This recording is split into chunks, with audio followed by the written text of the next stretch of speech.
Computer sagt nein.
Zwischen den Sternen, durch Raum und Zeit, in Star Citizen beginnt unsere Reise weit. Wir fliegen durch die Welten, so schön und klar, doch Bugs und Fehler sind immer da. Manchmal verzweifeln wir, stoßen auf ein Hindernis, schimpfen und fluchen, denn nichts funktioniert gewiss. Doch dann blinzeln wir und lachen darüber, denn die Epik dieser Welt zieht uns immer wieder rüber. Oh Star Citizen, du wunderschöne Welt, auch wenn der Code sich gegen uns stellt. Wir fliegen weiter, immer der Sonne entgegen, mit Freunden an Bord. Durch die Weiten wir segeln,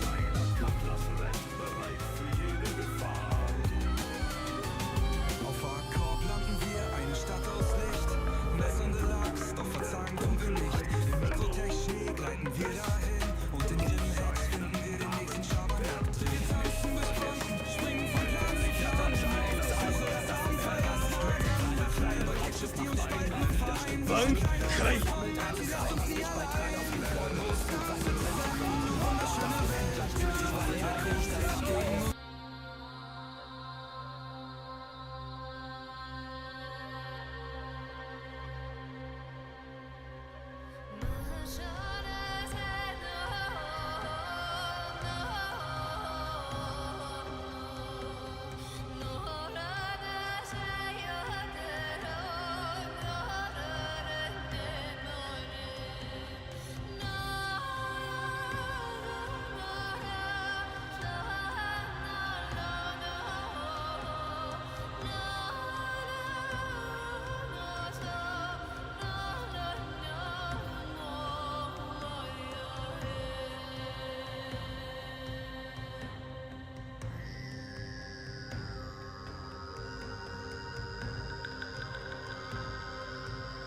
So, ja, herzlich. Oh, Moment. Da stimmt was nicht.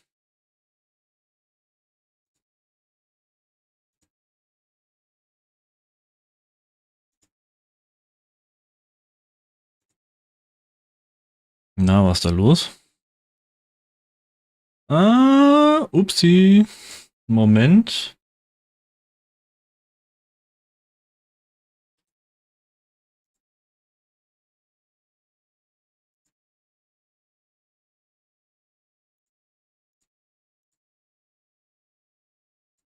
Jetzt ja. Jetzt haben wir's. So, hallo, hallo. Konstantin Spaß, warum hast du so einen Countdown? Das ist der Stream-Start-Countdown im Endeffekt. So, ich heiße alle herzlich willkommen bei einem neuen Livestream, jetzt wieder im Verse. Und ja, sage willkommen und ich begrüße Dragonhawk, Nightwolf und Flat Moki. Schön, dass ihr reinschaut. Und in dem Fall auch Konstantin Schwarz. So. PTU ist runtergeladen. Ja, heute wieder ewig bei der Arbeit gebraucht, bis da endlich mal ich mal rausgekommen bin. Ihr wisst ja, Arbeit, Real Life geht vor Zocken. So ist es nun mal leider. Dementsprechend, ja, hat es heute etwas länger gedauert. Gut, wie sieht's denn hier aus? RSI Launcher, Game is running, Start gerade.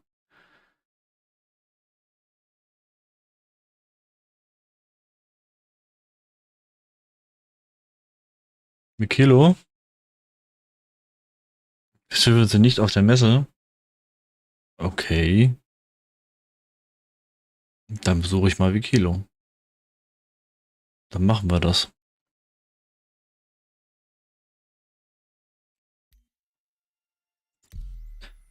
So, schnell ein Character Setup hier.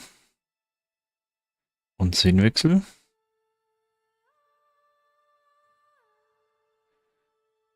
So, Review. Load and Save. Zack, zack. Accept. Skip. Und wir gehen nach Area 18.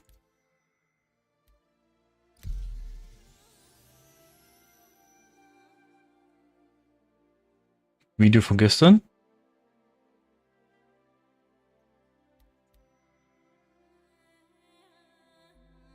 Was? Es gibt eine Warteschlange? Auf dem PTU? Gibt's ja gar nicht.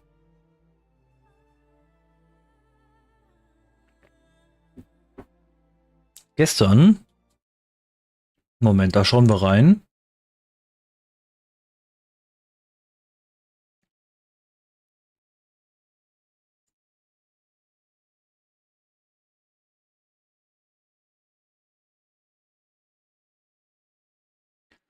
Meint ihr das Mission Composable vor 22 Stunden?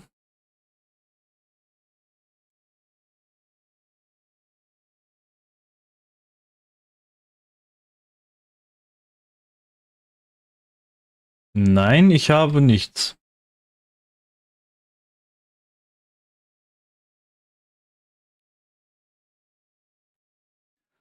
So, warte mal. Dann schauen wir doch erstmal hier rein.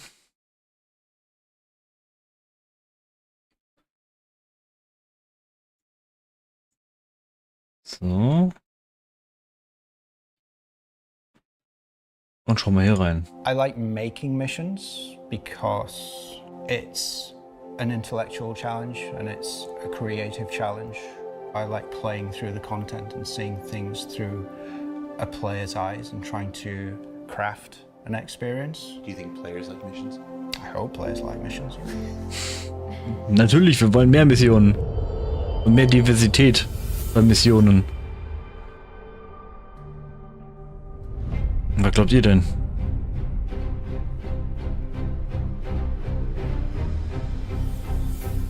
In Alpha 411, we are going to be dropping about 60 Warte mal. new Untertitel. missions.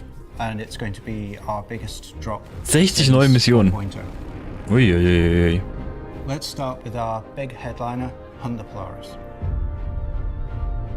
Hunt the Polaris is a mission where the frontier fighters have stolen. Man braucht auf jeden Fall eine Mantis dafür. Which was bound for Invictus, and they're trying to escape with it. Und eine Guardian QI. Your job is to stop them. We can't let them get away.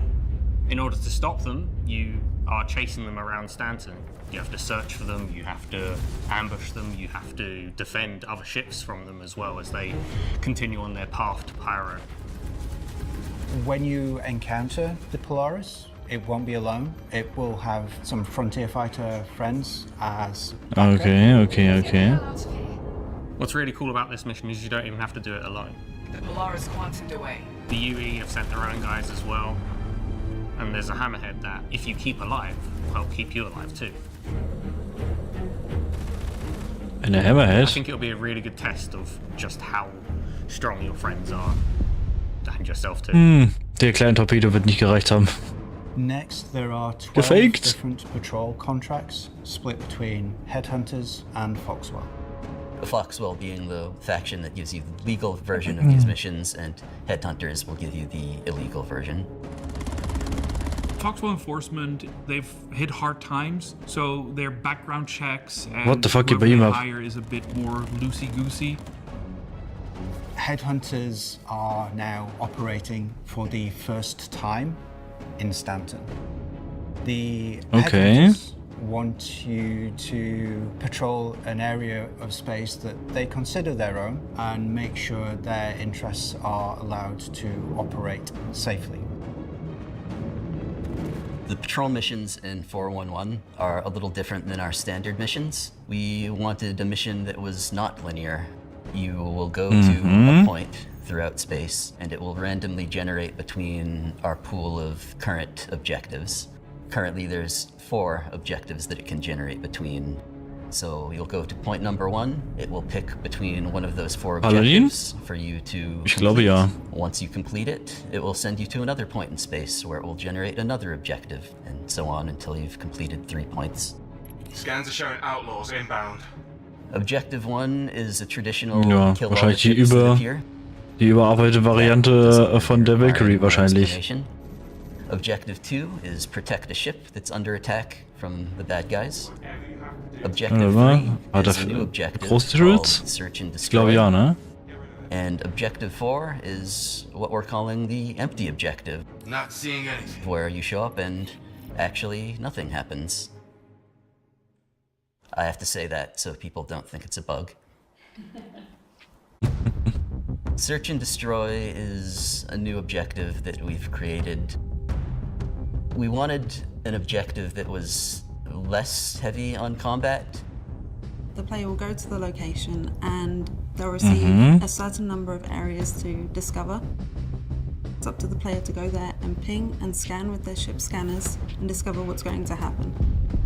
The player may discover friendly probe, that's one of the UEEs. You're just going there to make sure it's all operational. Everything is in order. Or you may discover that there's a hostile one. It's been hacked by another organization. Ach, das war die and you're Guardian there X. to destroy it. Okay. Seems this satellite's been hacked by outlaws. We're gonna have to take it out. In some cases, if you destroy it, then the people who own the satellite won't be very happy with you, so they'll QT in and start attacking you. Ah, warte mal, Leute. Muss mal kurz hier einen Wackler machen.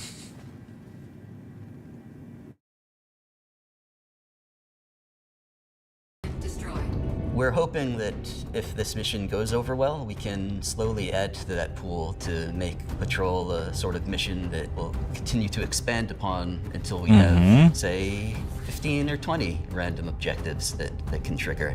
But really, we're only going to do that if you guys like it, so let us know how you feel. I'm Lucas Brasco, but my students call me Gilly. Longtime players might remember Och, Gilly. from the tutorial from way back in the day. Gilly is a very experienced combat veteran. It was really good to have him in the game the first time round. Gilly also appears in 3 new Invictus training exercises. Ja, aber die sind zumindest zuletzt auf dem PTU völlig für den Arsch gewesen, weil die überhaupt gar kein Training bieten, sondern einfach nur eine Mission. Where you'll be able to be shown what a patrol mission could be like. Prepare to engage. This is not a tutorial, but it is a series of increasingly difficult combat scenarios. These three missions are so that Warum nennt es dann players Flight feel School? like they're part of the UE, so that they can get a taste of what it's like to be part of the organization that protects Stanton. Congrats on completing another part of your course. These are just here while the Invictus event is on to add a little bit more flavor. There are also now 12 new ambush contracts, also split between Foxwell and Headhunters. An ambush mission is where you lie in wait for your target to appear before striking them fast and hard. So it's a mission for... No, for tactical masterminds. So Foxwell is giving these ambush missions because they are being paid by outside contractors to take down dangerous individuals around the Stanton and Pyro systems, which are causing trouble for their clients. Well, they just ambush anyone. They want stuff. When you get to the ambush location, you will be asked to hide inside a new high emission zone. Which means that the enemy can't detect you when they jump in. So first there's a wave of scouts that shows up, and they're going to scan for their valuable transport to arrive on time. And since they don't detect you, they give the all clear. The target arrives, and that's the moment you jump out of the high emission zone, which will make you appear on radar, but it's too late for them to escape, and that's when you take down the cargo hauler. I'm really excited about these missions because the high mission zones will unlock further options for anyone to make really cool missions, both PvE and PvP related. Many of these new missions have a chance to spawn an ace pilot. This guy's just picked up a ship that we've tagged as extremely dangerous. They are aligned with the headhunters for the UE. You won't always know when they're going to arrive. So they will always be a sort of rogue variable inside those missions that you'll have to deal with. Talking about their skill level. Oh yeah, their skills crank. I can't crank it any harder. So skilled is definitely their name. And if you are lucky enough to be able to take him out, you can loot his corpse, and he will have some considerable amount of guild script on him. These script are in-game items that you can pick up and collect. You are getting one script for a council and one script for the mercenary guild. And you can use them as currency for collector missions.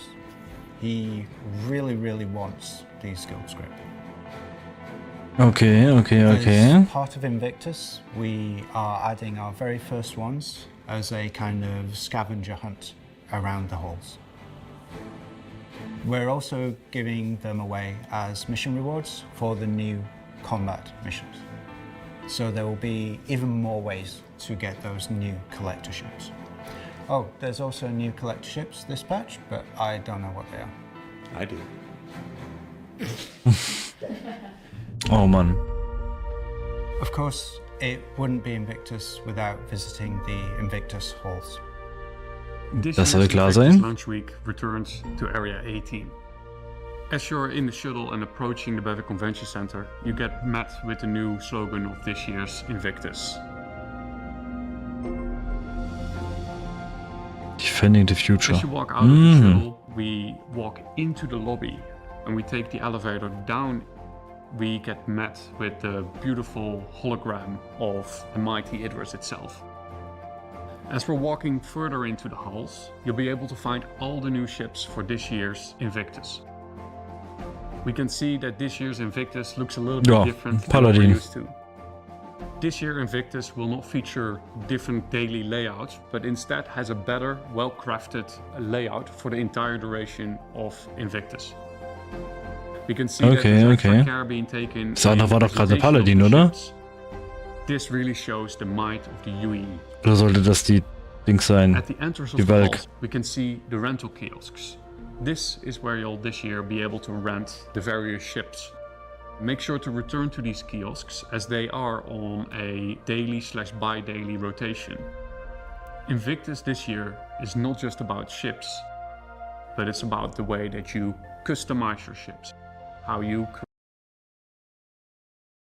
Moment. at the entrance of the So. MTC ist neu von Greycat. Das ist schon mal klar. Guardian MX. Ah, werden wir uns auch noch anschauen gleich.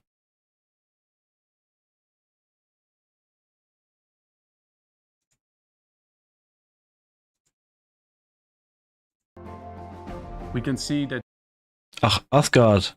Okay. Ja, aber ist an sich eigentlich eine Variante von der Valkyrie. So wie es für mich aussieht.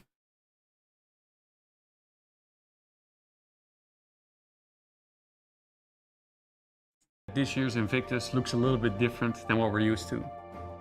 This year Invictus will not feature different daily layouts, your own experience with your vehicles, and how you truly make your vehicles your Na, own. Moment. Jetzt habe ich check gleich the was various übersprungen. Make sure to return to these kiosks as they are on a daily/bi-daily rotation.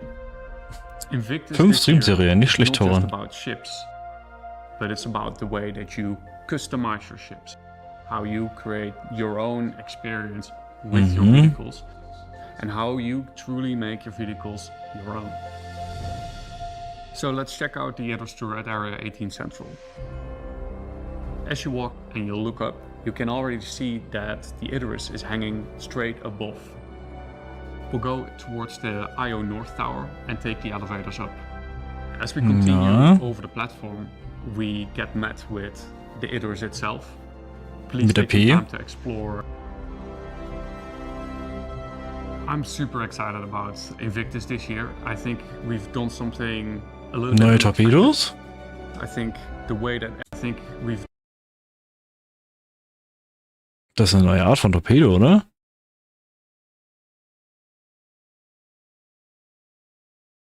Das sieht nach einem Magnetismus-Symbol aus. Okay. Ich würde sagen, das hier Infrarot. Hier ist irgendwas von Talon. Size 12. Uff. done something a little bit unexpected. I think the way that everything came together really clicked this year. I hope that the players will also see the care and love that we put into making this year's Invictus special. Ja, mit welchem Schiff denn bitte? In welchem Schiff willst du denn Size 12 verschießen? Overall, 411 is a big suite of ship combat content. Warte It's mal, a warte. big suite. Overall, Moment. 411 is a big Ach, das sind die Omnisky. Okay. Ich war gerade ein bisschen verwirrt, weil das hier so ein bisschen anders aussah. In dem Bereich. suite of ship combat content. It's been a little while since we've gotten to do something like this. We've heard some of the criticism that sometimes we're FPS citizen, and we hope this goes some way to help address it. How do you feel having this patch sit on your shoulder? So, hier kurz mal wackeln. Zack, zack, zack. Opa. Und wieder zurück. I think it's a lot of pressure, but it's also very, very motivating. There's a lot of work to do, but we know we can Ja, do it. ja, nee, Just Perset get it eben done. nicht. Die wird maximal Size 5 kriegen, planmäßig. Warum soll die Size 12 bekommen? Das macht nicht so viel Sinn. Das Einzige, was mir bekannt wäre für Size 12, wäre der Bengal. Der kriegt, glaube ich, Size 12. is going to operate just a little differently than years before. Now, in addition to the more than 60 new mission contracts being added to Alpha 411, there's also a new way to earn secondary currency for Wicklow and in the future his skilled brethren, new ace pilots to test the mettle of our greatest flyers, and then, of course, our first tour of the Idris Peacekeeper and a more robust convention center than ever before. One that loses the rotating inventory to highlight all the ships arriving at this year's event simultaneously. There's also those new flight blades y'all have been talking about online, and even some weapon and item packs that'll let you breathe new life into existing vehicles like never before.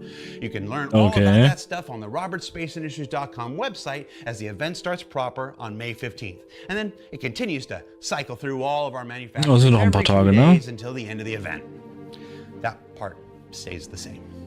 For Inside Star Citizen, I'm Jared Huckabee. Thanks for letting us share the people and process of game development with you, and we'll start learning about the last 4 vehicles making their debut at this year's event next week. And then the week after. It's a 2-week